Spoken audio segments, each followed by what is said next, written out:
ಒಳ್ಳೆ ಸಮಯ. ಇವರು ಮನೆಯಲ್ಲಿ ಯಾರಿಲ್ಲ ಅಂತ ಕಾಣುತ್ತದೆ. ನನ್ನ ಕುತಂತ್ರ ಕೆಲಸಕ್ಕೆ ಇದು ಒಳ್ಳೆ ಸಮಯ. ಈಗಿನ ಹೊರಗಡೆ ಹೋಗಿ ಸೂಟಿಗೆ ಸಿಟ್ಟು ಬರುವೆ.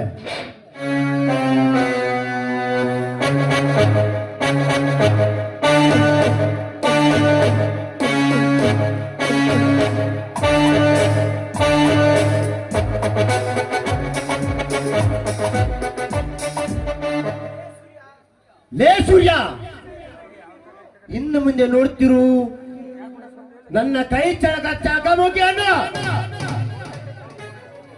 ಇನ್ನು ಕೇವಲ ನಿಮಿಷದಲ್ಲಿ ನೀನು ಹೋಗಿ ಬೀಳುವೆ ಆ ಸೆರೆಮನಿ ಎಂಬ ಬಂಧದ ಒಳಗೆ.